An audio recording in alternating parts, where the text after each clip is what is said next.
தமிழக வெற்றி கழக தலைவர் தளபதி வெற்றி தலைவர் விஜய் அவர்களின் கடைசி படமான ஜனநாயகன் திரைப்படத்தின் வெளியீடு இன்று 9/1/2026 அன்று நிர்ணயிக்கப்பட்ட நிலையில் அதற்கான சென்சார் சர்டிபிகேட் கோரி ஏற்கனவே அனுமதி கோரியிருந்த நிலையில் வேண்டுமென்றே மத்திய அரசு சர்டிபிகேட் வழங்கும் அமைப்பு ஏற்கனவே அதனை படத்தை பார்த்து முடித்தும் சர்டிபிகேட் வழங்காமல் இருந்தது. தமிழக வெற்றி கழகத்தின் தொண்டர்கள் மற்றும் ரசிகர்கள் மற்றும் அல்லாமல் தமிழக மக்களே திருவிழாவாக கொண்டாடி மகிழ்ந்து கொண்டிருந்த இந்த வேளையில் வேண்டுமென்றே அந்த மகிழ்ச்சியை தடுக்க வேண்டும், தலைவர் வெற்றி தலைவர் அவர்களின் வெற்றியை தடுக்கும் நோக்கில் வேண்டுமென்றே சர்டிபிகேட் கொடுக்காமல் ஈடுசரித்து வந்தனர்.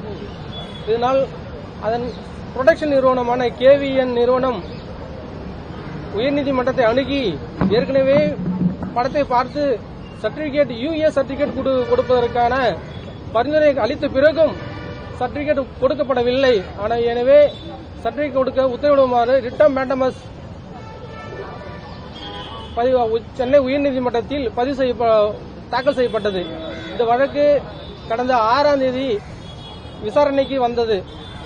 அதன் பின்பு 7ஆம் தேதி ஒத்திவைக்கப்பட்டது. இன்று நீதிபதி அவர்கள் மாண்புமிகு உயர்நீதிமன்ற நீதிபதி PT ஆஷா அவர்களின் முன்னிலையில் இன்று தீர்ப்பு பகரப்பட்டது. அந்த உத்தரவில் சேர்பர்சன் அவர்கள் there is no jurisdiction to the chairperson to review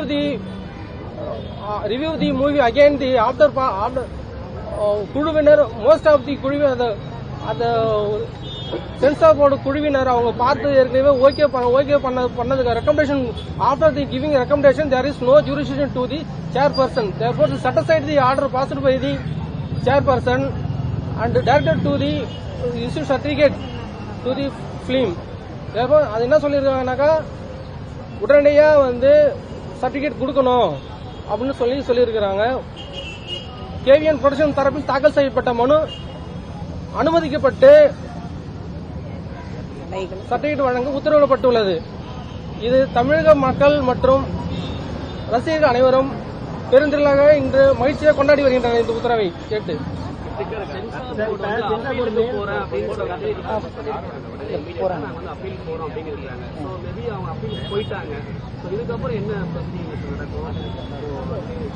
இருதரப்பு வாதங்களையும் கேட்டு நீதிபதி சட்டப்படி there is no jurisdiction, அவருக்கு பவரே கிடையாது அப்படின்னு சொல்லிட்டு அனைத்து வாதங்களையும் கேட்டு சட்டப்படி ஆராய்ந்து மாண்புமிகு நீதிபதி அவர்கள் இன்னைக்கு தீர்ப்பு அளித்துள்ளனர். இது வேண்டுமென்ற இழுத்தடிக்கணும். விஜய் அவர்களின் வளர்ச்சியை பிடிக்காத ஒருவேளை அவங்க அப்பீல் போனாங்க அப்படின்னாக்கா தமிழக ரசிகர்கள் விஜய் ரசிகர்கள் மட்டுமல்லாது தமிழக மக்கள் அனைவரும் கொதித்தெறிந்து அந்த மத்திய அரசின் மீது வேண்டுமென்றே இவங்க பண்றாங்கன்னு சொல்லி அவங்க மீது வெறுப்பு அதிகமாக தான் ஆகும். வேண்டுமென்றே அரசியல் உள்நோக்கத்தோட அவங்க அப்பீல் ஃபைல் பண்ணாங்கன்னா இது முழுக்க அரசியல் உள்நோக்கம் தான். ஏற்கனவே அரசியல் உள்நோக்கத்தோட செயல்படுறாங்கன்றது மக்களுக்கு தெரியுது.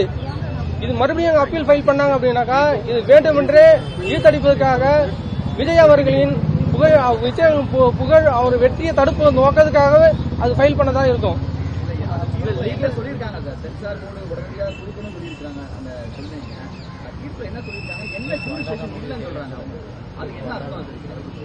தீர்ப்பு முழுமையான தீர்ப்பு 11:30 மணிக்கு ஆன்லைன்ல அப்லோட் பண்ணணும்னு சொல்லி நீதிபதி அவர் சொல்லியிருக்காங்க. இப்ப என்ன சொல்லிருக்காங்க, there is no jurisdiction. Review committee திரும்ப பார்க்கறதுக்கு 6ஆம் தேதி ஃபைல் பண்ணது ரிட் பெட்டிஷன் காலையில மென்ஷன் பண்ணி ஃபைல் பண்றாங்க. மீன் டைம் ஆஃப்டர் மென்ஷனிங் தி ரிட் பெட்டிஷன் ஃபைல் பண்றதுக்கு அதுக்கப்புறமா தேர் பாஸ்டு தி ஆர்டர் நாங்க ரிவ்யூ பண்ண போறோம்னு சொல்லி ஆர்டர் அவங்க சேர்பர்சன் ஆர்டர் பண்ணிருக்காங்க. அதனால there is no without jurisdiction இல்ல அவங்க சொல்லிட்டு அந்த ஆர்டர் ஆர்டிகல் 226 பயன்படுத்தி அந்த அவங்க ஆர்டர் சட்டசைட் பண்ணிட்டு the petition is allowed filed by the KVN production. படத்தை திருப்பி பார்க்க கூடாதுன்னு சொல்றாங்களா? ஏற்கனவே ஒரு தடவை பார்த்து ஏற்கனவே சர்டிபிகேட் வாங்கக்கூடிய அந்த சென்சார் போர்டுடைய 5 பேர் உள்ள கமிட்டியில மேக்சிமம் மெஜாரிட்டி 4 பேர் அவங்க பார்த்து சர்டிபிகேட் ஓகே சர்டிபிகேட் கொடுக்கலாம், US சர்டிபிகேட் கொடுக்கலாம் அப்படின்னு சொல்லிட்டாங்க. அப்படி இருக்கும்போது ஒரு நபர் வந்து அப்ஜெக்ஷன்ஸ் தெரிவிச்சிருக்கிறாங்க. அவங்களே வந்து அந்த கமிட்டியில இருக்கிறவங்களே திரும்ப அவங்க வந்து லெட்டர் கூட கம்ப்ளைண்ட் கொடுக்க கூடாது. ஏன்னா அவங்க எதாவது அப்ஜெக்ஷன் இருக்குனாக்கா அவங்க அப்ஜெக்ஷனா தான் கொடுக்கணும். அது அவங்களுக்கே அது எப்படி அவங்களே உள்ள இருக்கவங்களே கொடுக்கலாம்னு சொல்லிட்டு அந்த வாதத்தை வந்து கேவிஎன் ப்ரொடக்ஷன் தரப்புல அளிக்கப்பட்டது. அதையே வந்து நீதிபதி ஏற்று கொண்டுட்டு இருக்கிறாங்க. அதனால அவங்க ஜூரிஷனே கிடையாது. வேண்டுமென்றே இந்த படத்தை வெளியிடத்தை தடுக்க வேண்டும் என்ற ஒரு உள்நோக்கத்துடைய இந்த சர்டிபிகேட் இஷ்யூ கூட தடை செய்யப்பட்டுள்ளது. எந்த காட்சியுமே இல்ல சார். அவங்க என்னன்னா வேண்டுமென்றே வந்து இப்ப வந்து அவங்க ஆர்குமெண்ட் பண்ணும்போது சொல்லியிருந்தது என்ன சொன்னாங்கன்னா, சில பாதுகாப்பு படையின் சின்னங்கள் பயன்படுத்தப்பட்டு இருக்கிறது அப்படிதான் சொன்னாங்க. ஆனா இதுக்கு முன்னாடி எல்லா படத்திலுமே பயன்படுத்தி இருக்கிறாங்க. அவங்களுக்கு அது ஒரு காரணமே கிடையாது. வேண்டுமென்றே இதை தடுக்கிறதுக்கு ஏதாவது ஒண்ணு சொல்லணுமே அப்படின்றதுக்காக ஒரு பொய்யான கட்டுக்கதைகளை சொல்லி வேணுமே தடுக்கிறதுக்காக இப்படி ஒரு காரணத்தை சொல்லி படத்தை தடை பண்ணலாம் அப்படின்னு நினைக்கிறாங்க. அது நடக்காது. சென்சார் போர்ட் டீம் அப்பீலுக்கு போகாம இருந்திருந்தாங்கன்னா பட தயாரிப்பு நிறுவனம் படத்தை ரிலீஸ் பண்றதுக்கு இன்னைக்கு பிளான் பண்ணியிருப்பாங்க. பட் இப்போ அவங்க அப்பீலுக்கு போயிருக்காங்கன்னா இந்த ப்ரொசீடிங்ஸ் எப்படி இருக்கும்? இப்போ இதுக்கப்புறம் அடுத்து அந்த மாதிரி 11:30 மணிக்கு வந்து 11:30 மணிக்கு ஆர்டர் அப்லோட் ஆகும். அதை படிச்சு பார்த்துட்டு தான் அவங்க தரப்பு என்னவோ எல்லா தரப்பும் அதுக்கப்புறம் தான் என்ன படிச்சு பார்த்தா அடுத்து என்னன்னு சொல்லிட்டு சொல்லுவாங்க. அவங்க ஏதாவது அப்பீல் ஃபைல் பண்ணாக்கா அதை எதிர்கொள்ளறதுக்கு தயாரா இருக்கிறோம்.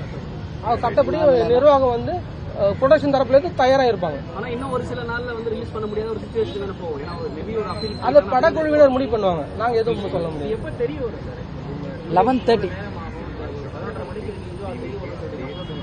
அதுக்கப்புறம் மேல்முறையீடு போறாங்களா இல்லையா எவ்வளவு நேரத்துக்கு தெரிய வரும்? அது அவங்கள தான் சொல்லணும். அது நாங்க அப்பீல் போறாங்கன்னு அவங்கள தான் கேட்கணும். இன்னைக்குள்ள இல்ல அப்படின்னா நாளைக்கு ரிலீஸ் பண்றதுக்கு ஏற்பாடு பண்ணணும். எப்ப போனாலும் நாங்க சர்டிபிகேட் கொடுத்த உடனே அதுக்கு நம்ம நடைமுறையை தொடருவாங்க. ப்ரொடக்ஷன் தரப்புல பண்ணுவோம். அது ப்ரொடக்ஷன் தரப்பு இல்ல, அது ஆர்டர் காப்பி ஆர்டர் காப்பி வந்தது. ஆர்டர் காப்பில என்ன டீடைல் தெரியும்? ஓகே.